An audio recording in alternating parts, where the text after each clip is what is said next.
غیر خطی حرکت، شے کی حرکت خط مستقیم میں نہ ہو تو اسے غیر خطی حرکت کہتے ہیں۔ یعنی کسی بھی چیز کی حرکت ایک سیدھ میں نہ ہو تو اسے غیر خطی حرکت کہتے ہیں۔ اس حرکت کی مندرجہ ذیل قسمیں ہوتی ہے۔ جب آپ جھولا جھولتے ہیں تو جھولے کی حرکت کیسی ہوتی ہے؟ جھولا ہمیشہ ایک سرے سے دوسرے سرے تک جا کر واپس آتا ہے۔ اسے ایک چکر کے لیے عام طور پر مساوی وقت درکار ہوتا ہے۔ جھولے کی اس حرکت کو اہتزازی حرکت کہتے ہیں۔ اسی طرح گھڑی میں حرکت کرنے والا رکاس پینڈولم،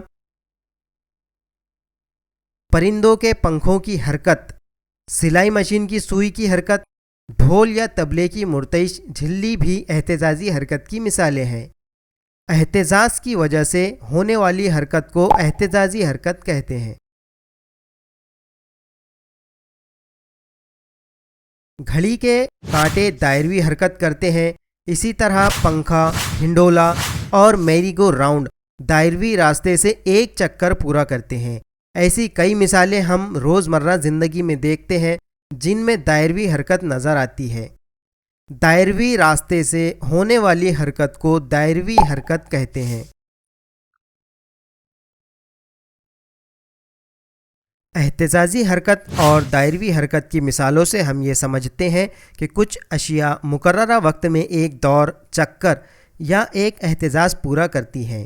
جس طرح گھڑی میں منٹ کا کانٹا 60 منٹ میں ایک دور پورا کرتا ہے، میری گو راؤنڈ بھی مقررہ وقت میں ہی اپنا ایک چکر پورا کرتا ہے۔ شے کی اس حرکت کو دوری حرکت کہتے ہیں۔ جس حرکت میں شے مقررہ وقفے کے بعد ایک مخصوص نقطے سے بار بار گزرتی ہے اسے دوری حرکت کہتے ہیں۔ آئیے غور کریں۔ تصویر میں سائیکل چلاتا ہوا لڑکا کس قسم کی حرکت کرتا ہوا نظر آ رہا ہے؟ کیا باغ میں تتلیوں کا پیچھا کرتے ہوئے آپ ایک مخصوص راستے پر یا ایک ہی سمت میں بھاگتے ہیں؟ یقیناً نہیں۔ تتلیاں مسلسل ایک پھول سے دوسرے پھول پر جاتی ہیں، ان کی حرکت کسی مخصوص سمت میں نہیں ہوتی۔ ایسی حرکت کو بے ترتیب حرکت کہتے ہیں۔ فٹ بال کے کھیل میں کھلاڑیوں کی حرکت بھی اسی طرح کی ہوتی ہے۔ رینگنے والا بچہ اور بھٹکنے والے جانوروں کی حرکت بھی بے ترتیب ہوتی ہے۔ جس حرکت کی سمت اور رفتار بدلتی ہے اسے بے ترتیب حرکت کہتے ہیں۔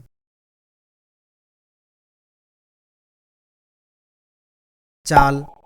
ایک بس سولہ پور سے پونا تقریباً 200 کلومیٹر کا فاصلہ 5 گھنٹوں میں طے کرتی ہے۔